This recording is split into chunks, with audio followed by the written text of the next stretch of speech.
The neighborhood had always prided itself on being exclusive. Tidy sidewalks, trimmed hedges, and a lake that shimmered under the sun made it look like a dream community on the surface. But behind that picture-perfect image lurked an ugliness that many outsiders couldn't see unless they lived there. The HOA board operated like self-appointed royalty, and at the top of their little throne sat one woman in particular, Karen. She was the kind of person who never missed a chance to remind others of the rules, especially when it came to new families moving in. She liked to assert her authority in ways that went beyond reason, and unfortunately, she had found her newest target. Marcus and his wife, Alana, had only moved into the neighborhood a few weeks before. They were a young black couple with a brand new baby girl, barely 2 months old. For them, the house wasn't just another property, it was a dream they had worked for years to achieve. Marcus, a retired Navy SEAL, had spent half his adult life overseas, enduring combat zones, sleepless nights, and dangerous missions most people could never imagine. He had returned home determined to give his wife and child a peaceful, safe life away from all that chaos. He didn't brag about his service, didn't even mention it to most people. He just wanted to enjoy being a husband and father without drama. But drama had a way of finding him, especially when people underestimated who he really was. Alana had been adjusting to motherhood, learning how to soothe a crying baby in the middle of the night, balancing exhaustion with joy every time her daughter smiled. On this particular afternoon, she decided to take her newborn outside for a walk. The sun was gentle, the breeze cool, and she thought some fresh air might help calm the baby. With her stroller in hand, she headed toward the walking path that wrapped around the neighborhood lake. She imagined a quiet stroll, maybe even a moment to breathe deeply and take in the beauty of the water. Instead, she found herself intercepted by Karen.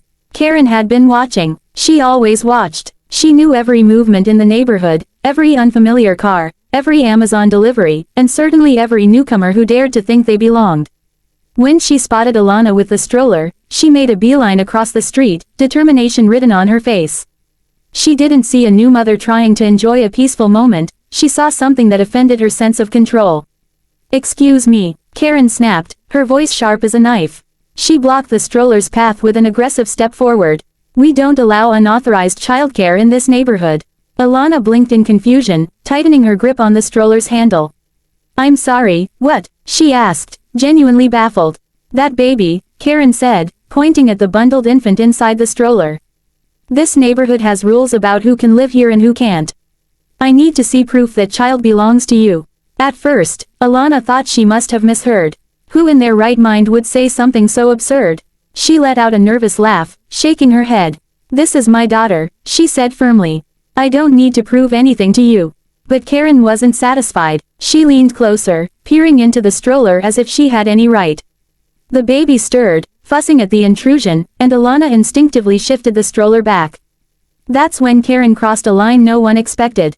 "If you can't prove she's yours," Karen hissed, "then you need to hand her over until the HOA sorts this out. We can't just have anyone walking around here with someone else's child." Alana froze. Her mouth went dry, her heart raced, and her body went cold with disbelief. This woman, this stranger, was demanding she hand over her newborn like she was property. For a moment, fear rushed through her body, but it quickly transformed into protective fury. She straightened, her eyes blazing. "You need to step away from us," Alana warned, her voice shaking with anger. "Now." But Karen wasn't backing down. She folded her arms and smirked, convinced she was untouchable in her little kingdom of HOA authority. "You people always think you can just move in and bend the rules," she said.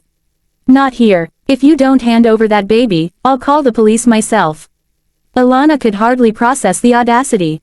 Her hands trembled, not with fear, but with rage she was trying to control. She wanted to scream, but she also knew her baby could sense her emotions.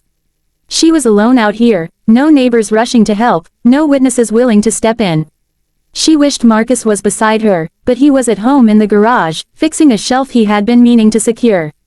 Back at the house, Marcus had felt something was off. Call it instinct, call it training, but his senses had been sharpened by years of surviving dangerous situations.